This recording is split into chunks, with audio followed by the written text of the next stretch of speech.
Hey guys, welcome back to LBW show. Guys, ಇವತ್ತು WPL final guys, RCB versus Delhi guys. ಇದು full high intensity game ಆಗಿರುತ್ತೆ. ಪವನ್, ಈ cricket stadium ಬಗ್ಗೆ ಇಲ್ಲ pitch ಬಗ್ಗೆ ಏನಾದರೂ ಇನ್ಫಾರ್ಮೇಷನ್ ಸಿಕ್ಕಿದೆಯಾ? ಸೊ ಸ್ಟೇಡಿಯಂ ಬಂದು ಸೇಮ್ ಸ್ಟೇಡಿಯಂ, ಎಲಿಮಿನೇಟರ್ ಎಲ್ಲ ಆಡಿದ್ರು ಅದೇ stadium, BC Vadodara. And also pitch ಕೂಡ ಪಿಚ್ ನಂಬರ್ 5 ಆಗಿರುತ್ತೆ ನನ್ನ ಪ್ರಕಾರ. ಆ್ಯಂಡ್ ಆಲ್ಸೋ ತುಂಬ ಆರ್ಟಿಕಲ್ಸ್ ನೋಡಿದೆ, ಅದರಲ್ಲೂ ಸಹ ಪಿಚ್ ನಂಬರ್ 5 ಅಂತ ಮೆನ್ಷನ್ ಮಾಡಿದ್ದಾರೆ. ಬಟ್ ಹೇಗಿರುತ್ತೆ, ಯಾವ ಪಿಚ್ ಯೂಸ್ ಮಾಡ್ತಾರೆ ಅಂತ ಇನ್ನೂ ಕನ್ಫರ್ಮ್ ಆಗಿಲ್ಲ. ಆ್ಯಂಡ್ ಆಲ್ಸೋ ಆ ಪಿಚ್ಚಲ್ಲಿ ಆಡ್ತೀರಾ ಅಂದರೆ ಟಾಸ್ ವಿನ್ ಆಗಿದ ತಕ್ಷಣ ಬೌಲಿಂಗ್ ಚೂಸ್ ಮಾಡಿ. ಬಿಕಾಸ್ ಚೇಸ್ ಮಾಡಿದ್ರೆ ಸೆಕೆಂಡ್ ಇನ್ನಿಂಗ್ಸಲ್ಲಿ ಬಾಲ್ ಅಷ್ಟು ಈಸಿಯಾಗಿ ಬರುತ್ತೆ ಬ್ಯಾಟ್ಗೆ. ಇದುವರೆಗೂ ಡೆಲ್ಲಿ ಅವ್ರು 4 ಸಲ ಫೈನಲ್ಸ್ ಬಂದಿರೋದು. ಹೌದು. RCB 2 ಸಲ ಬಂದಿರೋದು. ಆದರೆ RCB 1 ಸಲ ಕಪ್ ಗೆದ್ದಿದೆ ಆಲ್ರೆಡಿ. ಸೊ ಡೆಲ್ಲಿ ಅವರು 3 ಸಲ ಗೆಲ್ಲದೆ ಇರೋದಕ್ಕೆ ಏನಾದ್ರು ರೀಸನ್ಸ್ ಇದೆಯಾ? ರೀಸನ್ಸ್ ಹುಡುಕ್ ನೋಡಿದ್ರು ಸಿಗಲ್ಲ. ಬಿಕಾಸ್ ಎಕ್ಸ್ಪೀರಿಯನ್ಸ್ ಇತ್ತು, ಯಂಗ್ಸ್ಟರ್ಸ್ ಇದ್ದರು, ಬೌಲರ್ಸು ಚೆನ್ನಾಗಿದ್ರು. ಬಟ್ ಆದರೂ ಯಾಕೋ ಬಿಗ್ ಗೇಮ್ಸ್ ಅಂತ ಬಂದರೆ ಅವ್ರು ತುಂಬ ಪ್ರೆಷರ್ ಒಳಗಡೆ ಬರ್ತಿದ್ದಾರೆ ಅನ್ಸುತ್ತೆ, ತುಂಬ ಎಡುತ್ತಿದ್ದಾರೆ. ಬಟ್ RCB 1 ಸಲ ಆಗಲೇ ಆ ಪ್ರೆಷರ್ ಹ್ಯಾಂಡಲ್ ಮಾಡಿದೆ. ಅದು ಡೆಲ್ಲಿ ಮೇಲೆ ಗೆದ್ದಿರೋದು ಆ ಫೈನಲ್ಸ್ನು. ಅದು ರಿಚಾ ಘೋಷ್ ಲಾಸ್ಟ್ ಬಾಲ್ 4 ಹೊಡೆದ್ಬಿಟ್ಟು ಗೆಲ್ಸಿದ್ದು. ಇನ್ನೂ 1 ಓವರ್ ಸ್ಪೇರ್ ಇದ್ದಂಗೆ ಹೊಡೆದು ಗೆಲ್ಸಿರೋದು. ಸೊ ಆ ಕಾನ್ಫಿಡೆಂಟ್ ತಗೋ ಬರ್ತಾರೆ ಅನ್ಸುತ್ತೆ ನನಗೆ. ನಿನಗೇನು ಅನ್ಸುತ್ತೆ? ಆಬ್ವಿಯಸ್ಲಿ ಇದ್ರಲ್ಲಿ ನೋಡಿದ್ರೆ RCBಗೆ ಅಪ್ಪರ್ ಹ್ಯಾಂಡ್ ಇದೆ. ಬಿಕಾಸ್ ಇನ್ನೊಂದೇನು ಹೇಳ್ಬೇಕಂದ್ರೆ, ಸ್ಟೇಡಿಯಮಲ್ಲಿ ನಾನು ಮ್ಯಾಚ್ ನೋಡ್ದಂಗೆ ಅಲ್ಲಿ RCB ಫ್ಯಾನ್ಸ್ ತುಂಬ ಇದ್ರು. ಸೊ ಫ್ಯಾನ್ ಸಪೋರ್ಟು ನನಗೆ ಅನಿಸ್ತಾ RCB ತುಂಬ ಇರುತ್ತೆ ಅನ್ಸುತ್ತೆ. ನಾನು ಈ ಪಾಯಿಂಟ್ ಹೇಳಕ್ ಬಂದೆ. 75% ಬಂದು RCBಗೆ ಇರ್ತಾರೆ ಕ್ರೌಡು, ಇನ್ 25% DCಗೆ. ಇವತ್ತು ನೋಡೋಣ ಹೆಂಗಿರುತ್ತೆ ಅಂತ. ಇನ್ನೊಂದು ಹೇಳ್ಬೇಕಂದ್ರೆ, ಇವತ್ತು ಪ್ಲೇಯಿಂಗ್ 11 ಏನಾದ್ರು ಚೇಂಜಸ್ ಮಾಡ್ತೀಯಾ ನೀನು? Delhi playing 11 no way. Because old ಮಂತ್ರ ಕೂಡ ಅದೇ ಆಗಿದೆ. ನೀನು ಯಾವುದು ಹಳೆ ಟೀಮ್ ಹಿಡ್ಕೊಂಡು ಮ್ಯಾಚ್ ಗೆಲ್ತೀಯೋ ಅದೇ ಟೀಮ್ನ ನೀನು ತೊಗೊಂಬಂದು ಫೈನಲ್ಸ್ ಸಲಿ ವಿನ್ ಮಾಡಬೇಕು. ಆ್ಯಕ್ಚುಲಿ RCB ನನಗೆ ಅನ್ನಿಸ್ದಂಗೆ ಯಾವುದು ಚೇಂಜಸ್ ಮಾಡಲ್ಲ. ಬಿಕಾಸ್ ಅವ್ರ ಕಡೆ 9 ಜನ ಆಲ್ರೌಂಡರ್ಸ್ ಇದ್ದಾರೆ. ಬಟ್ ಇಬ್ಬರು ಬೌಲರ್ಸ್ ಏನಾಗ್ತಾರೆ, ಆ ಬೌಲರ್ಸ್ ಕೂಡ ಸಕ್ಕದ ಆಗ್ತಿದ್ದಾರೆ. ಆ ಬೌಲರ್ಸ್ ಹೆಂಗೆ ಆಗ್ತಿದ್ದಾರೆ ಅಂದರೆ, ಟಾಪ್ 5 ಅವರಿಬ್ಬರು ವಿಕೆಟ್ ಟೇಕರ್ಸ್ ಇದ್ದೇ ಇದ್ದಾರೆ ಅವ್ರ ಕಡೆ. ಸೊ ನನಗೆ ಅನ್ನಿಸ್ದಂಗೆ RCB ಕಡೆ ಯಾವುದೇ ಚೇಂಜಸ್ ಇರಲ್ಲ. ನಿಮ್ಮದು ಈಗ ಡೆಲ್ಲಿ ಅಂತ ಬಂದರೆ ಓಪನಿಂಗು ಏನಾದರೂ? ಓಪನಿಂಗ್ ಬಂದು ಲಿಜಲ್ಲಿ ಮತ್ತು ಶಫಾಲಿ ವರ್ಮಾ ಅವ್ರು ಅಗ್ರೆಸಿವ್ ಆಡ್ತಿದ್ದಾರೆ. ಬಟ್ ಅದರಿಂದ ಏನಾದರೂ ಪ್ರಾಬ್ಲಮ್ ಆಗ್ಬೋದಾ? ಸೆಟ್ ಬ್ಯಾಕ್ ಇದೆ. ಬಿಕಾಸ್ ನೀನು RCBದಲ್ಲಿ ನೋಡಿದ್ರೆ ಸ್ಮೃತಿ ಮಂದನ ನಿಧಾನ ಗೇಮ್ ತೊಗೊಂಡು ಹೋಗ್ತಿರ್ತಾರೆ. ಬಟ್ ಗ್ರೇಸ್ ಹ್ಯಾರಿಸ್ ಹಂಗಲ್ಲ. 1 ಓವರ್ 2 ಓವರ್ ಸಿಕ್ಕಿದ್ರೆ ಗೇಮಿಗೆ ಫುಲ್ ಕಂಪ್ಲೀಟಾಗಿ ಚೇಂಜ್ ಮಾಡಿಬಿಡ್ತಾರೆ. ಬಟ್ ಈ ಸೈಡ್ ಬಂದರೆ ಇಬ್ಬರು ಹಾರ್ಡ್ ಹಿಟ್ಟರ್ ಶಫಾಲಿ ವರ್ಮಾ ಮತ್ತು ಲೀ. ಬಟ್ ಸೊ ತುಂಬ ದೊಡ್ಡ ಸೆಟ್ ಬ್ಯಾಕ್ ಇರುತ್ತೆ ಅವ್ರು ಏನಾದರೂ ಬೀಸಾಡೋಕೆ ಹೋಗಿ ಔಟ್ ಆದರೆ. ಬಟ್ ಪವನ್, ನನಗೇನು ಅನಿಸುತ್ತೆ ಅಂದರೆ, ಅವರಿಬ್ಬರು ಹಾರ್ಡ್ ಹಿಟ್ ಮಾಡಿದ್ರು ನಂಬರ್ 3 ಬರೋದು ಲೌರಾ ವುಲ್ವಾರ್ಟ್ ಮತ್ತು ಜಮೈಮಾ ರಾಂಡಿಕ್ಸ್. ಇಬ್ಬರೂ ತುಂಬ, ಒಬ್ಬರು ಹೆಂಗೆ ಆಡಬೇಕು ಅಂತ ಗೊತ್ತು, ಅಂದರೆ ಶಾರ್ಟ್ಸ್ ಕ್ಲಿಯರ್ ಮಾಡೋದು ಗೊತ್ತು, ಇನ್ನೊಬ್ರಿಗೆ ಪ್ರೆಷರ್ ಹ್ಯಾಂಡಲ್ ಮಾಡೋದು ಗೊತ್ತು. ಸೊ ನಮ್ಮ ಕ್ಯಾಪ್ಟನ್ ಏನು ಮಾಡಿದ್ದಾರೆ, ವರ್ಲ್ಡ್ ಕಪ್ಪಲ್ಲೂ ಅಷ್ಟೇ ಸೆಮಿಫೈನಲ್ಸ್ ಒಳ್ಳೆ ನಾಕ್ ಆಡಿದ್ರು. ಸೊ ನನಗೆ ಅನ್ನಿಸ್ದಂಗೆ ನಾಳೆ ಆಡ್ಬಹುದಾ ಚೆನ್ನಾಗಿ ಅಂತ ಅನಿಸುತ್ತೆ. ನಿನಗೇನು ಅನಿಸುತ್ತೆ? ಸೊ ನನ್ನ ಪ್ರಕಾರ ಏನು ಅನಿಸುತ್ತೆ ಗೊತ್ತಾ, ನಿನಗೆ ಟಾಪ್ ಆರ್ಡರ್ ಇಬ್ಬರು ಫೇಲ್ ಆದರೆ, ಬಿಕಾಸ್ ರೆಕಾರ್ಡ್ಸ್ ಹೇಳುತ್ತೆ ಟಾಪ್ ಆರ್ಡರ್ ಇಬ್ಬರು ಫೇಲ್ ಆದರೆ ಮಿಡಲ್ ಆರ್ಡರ್ ಪ್ರಾಪರಾಗಿ ಆಡಲ್ಲ. ಅದನ್ನು ನಾವು ಲಾಸ್ಟ್ RCB ಮೇಲೆ ನೋಡಿದ್ದೀವಿ. ಪವರ್ ಪ್ಲೇ ಒಳಗಡೆ 4 ವಿಕೆಟ್ಸ್ ಕಳ್ಕೊಂಡು ತುಂಬ ಕಷ್ಟದಲ್ಲಿದ್ದರು ಅವಾಗ ನಾನು ಅನ್ಕೊಂಡೆ ಮಿಡಲ್ ಆರ್ಡರ್ ಸ್ವಲ್ಪ ಸ್ಟ್ರಾಂಗ್ ಇರೋದ್ರಿಂದ ಮ್ಯಾಚ್ ಕ್ಯಾರಿ ಮಾಡ್ತಾರೆ ಅಂತ. ಬಟ್ ಅವ್ರು ಮಾಡಲಿಲ್ಲ ಅದನ್ನು. ಸೊ ನಾಳೆ ಅದೇ ಆಗ್ಬಹುದು ಅನ್ಸುತ್ತಾ ನಿನಗೆ? ಇವರಿಬ್ಬರು ಔಟ್ ಆಗಿಲ್ಲ ಅಂದರೆ, ಓಪನರ್ಸ್ ಔಟ್ ಆಗಿಲ್ಲ ಅಂದರೆ ಆಗಲ್ಲ. ಆದರೆ ಪಕ್ಕಾ ಪವನ್, ಎಷ್ಟು ಸ್ಕೋರ್ ಬಂದರೆ ಪವರ್ ಪ್ಲೇ ನಿನಗೆ ಹೆಲ್ಪ್ ಆಗುತ್ತೆ ಅನಿಸುತ್ತೆ ಡೆಲ್ಲಿ ಅವ್ರಿಗೆ? ಸೊ ಏನಾದರೂ ಪಿಚ್ ನಂಬರ್ 5 ಆಡ್ತಾರೆ ಅಂದರೆ ಮಿನಿಮಮ್ ಒಂದು 50 to 55 ಫಾರ್ 1 ವಿಕೆಟ್ ಆ ಥರ ಇರಬೇಕು. 1 ವಿಕೆಟ್. ಮತ್ತು ನಮ್ಮ ಡೆಲ್ಲಿ ಬೌಲಿಂಗ್? ಸೊ ಬೌಲಿಂಗಲ್ಲಿ ಬಂದರು ಶಿನೆಲ್ ಹೆನ್ರಿ. ಅವ್ರು ಮೊನ್ನೆ ಸಕ್ಕದಾಗಿ ಮಾಡಿದ್ರು, 3 ವಿಕೆಟ್ಸ್ ತೆಗೆದ್ರು. ವಿಕೆಟ್ಸ್ ತೆಗಿಯೋದಕ್ಕಿಂತ ಅವರು ಫೀಲ್ಡ್ಗಳಲ್ಲಿ ಒಳ್ಳೆ ಪ್ರದರ್ಶನ ಕೊಡ್ತಿದ್ದಾರೆ. ಒಳ್ಳೆ ಕ್ಯಾಚಸ್ ಮತ್ತು ಒಳ್ಳೆ ಫೀಲ್ಡಿಂಗು. ಅವ್ರ ಫೀಲ್ಡಲ್ಲೇ ತುಂಬ ರನ್ ತಡೀತಿದ್ದಾರೆ.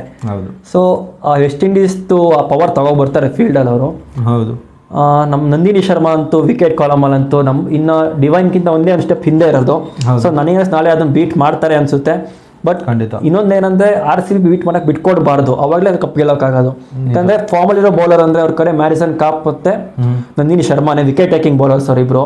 ನಮ್ಮ ಕಾಪ್ ಬಂದ್ಬಿಟ್ಟು ಅಗ್ರೆಸಿವ್ ತೊಗೊಬಂದರೆ, ನಂದಿನಿ ಶರ್ಮಾ ಅವರು ಜಾಸ್ತಿ ಅಗ್ರೆಸಿವ್ನೆಸ್ ತೋರಿಸಲ್ಲ, ಸಿಂಪಲ್ ಆಗಿ ಇಟ್ಬಿಟ್ಟು ವಿಕೆಟ್ ತೆಗಿತಾರೆ. ವಿಕೆಟ್ ಬೌಲಿಂಗ್ ಮಾಡೋದ್ರಿಂದ ನನಗನ್ನಿಸ್ದಂಗೆ ಅವ್ರು ಡೇಂಜರ್ ಆಗ್ತಾರೆ ಅಂತ ಅನಿಸುತ್ತೆ ಆ ಪಿಚ್ ಮೇಲೆ. ಸೊ ಯಾರು ಚೇಸ್ ಮಾಡ್ತಾರೆ ಅವ್ರಿಗೆ ಎಲ್ಲ ಚಾನ್ಸಸ್ ತುಂಬ ಇದೆ ಅಂತ ನನ್ನ ಅಭಿಪ್ರಾಯ. ನಿನಗೂ ಅದೇ ಅನಿಸುತ್ತಾ?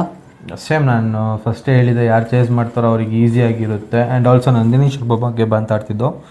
ಸೊ ಅವ್ರು ಹಿಂಗಂದರೆ ವಿಕೆಟ್ಸ್ ತೆಗಿತಾರೆ, ಬಟ್ ರನ್ಸ್ ತುಂಬ ಲೀಕ್ ಮಾಡ್ತಿದ್ದಾರೆ. ಅದೊಂದು ಸೆಟ್ ಬ್ಯಾಕ್ ಆಗಿರುತ್ತೆ ಡೆಲ್ಲಿಗೆ.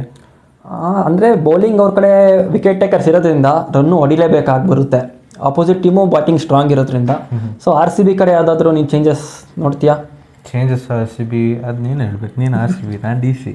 ಗೈಸ್ RCB ಕಡೆ ಏನು ಚೇಂಜಸ್ ಇಲ್ಲ ಗೈಸ್. ಯಾಕಂದರೆ ಅವ್ರು 8 ಮ್ಯಾಚಲ್ಲಿ 6 ಮ್ಯಾಚ್ ಗೆದ್ಕೊಬಂದಿರೋದು ತುಂಬ ಚೆನ್ನಾಗಿ ಎತ್ಕೊಬಂದಿದ್ದಾರೆ.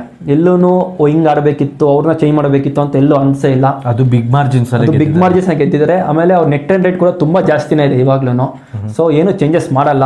6 days ಗ್ಯಾಪ್ ಇತ್ತು ಫೈನಲ್ಸ್ಗೂ, ಮತ್ತು ಅವರು ಲೀಗ್ ಮ್ಯಾಚಿಂದ ಫೈನಲ್ಸ್ಗೆ ಹೋಗೋಕ್ಕೆ 6 days ಗ್ಯಾಪ್ ಇದ್ರೂ ಅವರೇ ಹೇಳಿದರು, ನಾನು 3 days ಆರಾಮ್ ಬಾಡಿಗೆ ರೆಸ್ಟ್ ಕೊಡ್ತೀನಿ, ಇನ್ 3 days ಪ್ರಾಕ್ಟೀಸ್ ಮಾಡ್ತೀನಿ ಚೆನ್ನಾಗಿ ಅಂತ.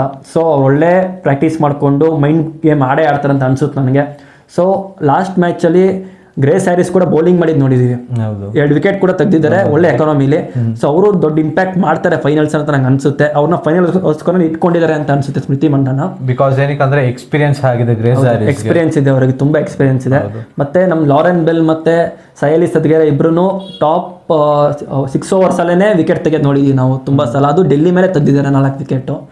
ಸೊ ಅವ್ರದ್ದು ಇನ್ ಸ್ವಿಂಗ್ ಮತ್ತೆ ಔಟ್ ಸ್ವಿಂಗ್ ತುಂಬ ಎಫೆಕ್ಟ್ ಮಾಡುತ್ತೆ ಡೆಲ್ಲಿ ಬ್ಯಾಟಿಂಗ್ ಆಡೋರಿಗೆ ಅಂತ ಅನ್ಸುತ್ತೆ ನನಗೆ. ಹೌದು. ಸೊ ಇದಕ್ಕೇನು ಹೇಳ್ತೀಯ ನೀನು? ಆ್ಯಂಡ್ ಆಬ್ವಿಯಸ್ಲಿ ನೀನು ಹೇಳಿದ್ದು ನಾನು ಒಪ್ಕೋತೀನಿ. ಬಟ್ ಇನ್ನೊಂದೇನು ಹೇಳಬೇಕಂದ್ರೆ ನಮ್ಮ ಶ್ರೇಯಾಂಕ ಪಾಟೀಲ್, ನಮ್ಮ ಕನ್ನಡದ ಹುಡುಗಿ ಮಾತ್ರ ತುಂಬಾ ಚೆನ್ನಾಗಿ ಪರ್ಫಾರ್ಮ್ ಮಾಡಿದ್ದಾರೆ ಈ ಸೀಸನ್ ಮಾತ್ರ. ಸ್ಟಾರ್ಟಿಂಗ್ ಲೀಗ್ ಮ್ಯಾಚಸ್ ಅಲ್ಲಿ ಅಷ್ಟೊಂದು ಪರ್ಫಾರ್ಮ್ ಮಾಡಿಲ್ಲ ಅಂದ್ರೆ ಲಾಸ್ಟ್ ಸೀಸನ್ ಇಂಜುರಿಯಿಂದ ಬಂದ್ರೂ ಈ ತರ ಪರ್ಫಾರ್ಮ್ ಮಾಡಿದ್ದಾರೆ ಅಂದ್ರೆ ನಮಗೆ ಖುಷಿ ಪಡಬೇಕಾಗಿರೋ ವಿಷಯನೇ ಅದು. ಸೊ ಈ ಸಲ ನನಗೆ ಅನಿಸ್ತಂಗೆ ಡೆಲ್ಲಿ RCB 2 ಟೀಮು ತುಂಬಾ ಸ್ಟ್ರಾಂಗ್ ಆಗಿದೆ. ಸೊ ಇದು ಆಕ್ಚುಲಿ ತುಂಬಾ ದೊಡ್ಡ ರೈವಲ್ರಿ ಅಂತ ಅನ್ಸುತ್ತೆ ನನಗೆ WPL ಅಲ್ಲಿ. ಮುಂಬೈ ಇತ್ತು, ಮುಂಬೈ ಈ ಸಲ ಕ್ವಾಲಿಫೈ ಆಗದೆ ಇರೋದ್ರಿಂದ ಡೆಲ್ಲಿ RCB ಬಂದಿರೋ ತುಂಬಾ ಒಳ್ಳೆ ವಿಷಯ ಆಕ್ಚುಲಿ ಫೈನಲ್ಸ್ಗೆ. ಯಾಕಂದ್ರೆ ಮ್ಯಾಚ್ ಅಲ್ಲಿ ಎಲ್ಲೂ ಒಂದ್ ಸೈಡ್ ಆಗುತ್ತೆ ಅಂತ ಅನ್ಸಲ್ಲ. 2 ಟೀಮು ಈಕ್ವಲ್ ಇರೋದ್ರಿಂದ ಈಕ್ವಲ್ ಆಗಿ ಆಡ್ಕೊ ಬಂದಿದ್ದಾರೆ. ಬಟ್ ಡೆಲ್ಲಿ ಸ್ಟಾರ್ಟಿಂಗ್ ಸ್ಟೇಜ್ ಅಲ್ಲಿ ಸ್ವಲ್ಪ ಮಿಸ್ಟೇಕ್ ಮಾಡಿರ್ಬೋದು, ಬಟ್ ಇವಾಗ ಕಮ್ ಬ್ಯಾಕ್ ಮಾಡ್ಕೊಂಡು ಫೈನಲ್ಸ್ ಬಂದಿರೋದು. ಹೊಸ ಕ್ಯಾಪ್ಟನ್ ಮತ್ತು ನಮ್ಮ ಸ್ಮೃತಿ ಮಂದನಾಗೆ ಎಕ್ಸ್ಪೀರಿಯನ್ಸ್ ಇದೆ, ಒಂದು ಫೈನಲ್ಸ್ ಲೀಡ್ ಮಾಡಿರೋದು, ಕಪ್ ಗೆದ್ದಿರೋದು. ಸೊ ನೋಡೋಣ ಇವತ್ತೇನಾಗುತ್ತೆ ಅಂತ ನೋಡ್ರಿ, ಕಾಯಬೇಕಾಗಿದೆ. ಆ್ಯಂಡ್ ಆಲ್ಸೋ DC ಬೌಲಿಂಗ್ ಬಗ್ಗೆ ಮಾತಾಡೋಣ. ಆ್ಯಸ್ ಯೂಶುವಲ್ ಮುಂದೆ ಹೇಳ್ದಂಗೆ ಶಿನಲ್ ಹೆನ್ರಿ ಬೌಲಿಂಗ್ ಸಖತ್ತಾಗಿ ಆಗ್ತಿದ್ದಾರೆ. ಆ್ಯಕ್ಚುಲಿ ಹೇಳಕ್ಕೆ ಹೋದ್ರೆ ಮ್ಯಾರಿಸನ್ ಕ್ಯಾಪ್ಗಿಂತ ಸಖತ್ತಾಗಿ ಹಾಕಿದ್ರು ಎಲಿಮಿನೇಟರ್ ಮ್ಯಾಚಲ್ಲಿ. 3 ವಿಕೆಟ್ ತೆಗೆದ್ರು. ಮ್ಯಾರಿಸನ್ ಕ್ಯಾಪ್ ಕೂಡ ಚೆನ್ನಾಗಿ ಹಾಕಿದ್ರು. ಬಟ್ ಏನು ಗೊತ್ತಾ, ಸ್ಟಾರ್ಟಿಂಗ್ 3 ಓವರ್ಸಲ್ಲಿ ಎಕಾನಮಿ ಚೆನ್ನಾಗಿತ್ತು. ಲಾಸ್ಟ್ ಓವರ್ ಮಾತ್ರ 11 runs ಏನೋ ಲೀಕ್ ಮಾಡಿದ್ರು. ಆ್ಯಂಡ್ ಆಲ್ಸೋ ಶ್ರೀಚರಣಿ ಅವ್ರದ್ದು ಕೂಡ ಎಕ್ಸ್ಪೀರಿಯನ್ಸ್ ಪ್ಲೇಯರ್, ಯಾಕಂದ್ರೆ ವರ್ಲ್ಡ್ ಕಪ್ ಆಡಿದ್ದಾರೆ, ತುಂಬಾ ಚೆನ್ನಾಗಿ ಬೌಲಿಂಗ್ ಮಾಡಿದ್ದಾರೆ, ತುಂಬಾ ಚೆನ್ನಾಗಿ. ನನಗೇನು ಅನ್ಸುತ್ತೆ ಅಂದ್ರೆ ಪವನ್, ನಾಳೆ ಯಾರು ಪ್ರೆಷರ್ ಹ್ಯಾಂಡಲ್ ಮಾಡ್ತಾರೋ ಅವರೇ ಗೆಲ್ಲೋದು, ಅವರೇ ಮ್ಯಾಚ್ ವಿನ್ ಆಗೋದು. ಯಾಕಂದ್ರೆ ಪ್ರೆಷರ್ ಹ್ಯಾಂಡಲ್ ಮಾಡೋಕ್ಕೆ ಯಾರಿಗೆ ಬರಲ್ಲ ಅವ್ರು ಯಾವುದೇ ಕಾರಣಕ್ಕೆ ಗೆಲ್ಲಕ್ಕಾಗಲ್ಲ ಅಂತ ಅನ್ಸುತ್ತೆ. ಯಾಕಂದ್ರೆ ಅಲ್ಲಿರೋ ಫ್ಯಾನ್ಸು, ಆ ಡ್ಯೂ ಫ್ಯಾಕ್ಟರು, ಆ ಪಿಚ್ ಮ್ಯಾಟರ್ ಆಗುತ್ತೆ ತುಂಬಾ. ಆಮೇಲೆ ಟಾಸ್ಗೆಲ್ಲ ತುಂಬಾ ಇಂಪಾರ್ಟೆಂಟ್ ಆಗುತ್ತೆ. ಸೊ ಇಷ್ಟೆಲ್ಲ ನೋಡಿಕೊಂಡು ಇವತ್ತೇನಾದರೂ ಮ್ಯಾಚ್ ಗೆಲ್ಬೇಕಂದ್ರೆ ಪ್ರೆಷರ್ ಹ್ಯಾಂಡಲ್ ಮಾಡೋದನ್ನ ತುಂಬ ಚೆನ್ನಾಗಿ ಮಾಡಬೇಕಾಗುತ್ತೆ. ಇಲ್ಲಾಂದ್ರೆ ಪಕ್ಕಾ ಸೋಲ್ತಾರೆ ಅಂತ ಅನ್ಸುತ್ತೆ. ಇವತ್ತು ನನ್ನ ಫೇವ್ರೇಟ್ ಬಂದು RCB ಗೈಸ್. DC ನಿಮ್ದು ಯಾವುದು ಕಮೆಂಟ್ ಮಾಡಿ ಗೈಸ್. ಆಬ್ವಿಯಸ್ಲಿ ನೀವು RCB ಹೇಳೋದು, ಓಕೆನಾ? ಏನು ಮಾಡೋಕ್ಕಾಗಲ್ಲ, ಇವ್ನು ಆಪೋಸಿಟ್ ನಿಂತ್ಕೊಬೇಕು ಅಂತ ನಾನು DC ಚೂಸ್ ಮಾಡಿದ್ದೀನಿ. ಗೈಸ್ ಗೆಲ್ಲೋದು RCBನೇ. ಇವತ್ತು ಫೈನಲ್ಸ್ ಮುಗಿದ್ಮೇಲೆ ಪೋಸ್ಟ್ ಮ್ಯಾಚ್ ಪ್ರೆಸೆಂಟೇಷನ್ ಮುಂದೆ ಬರುತ್ತೆ, ಅದಕ್ಕೆ ವೆಯ್ಟ್ ಮಾಡ್ತಾ ಇರಿ.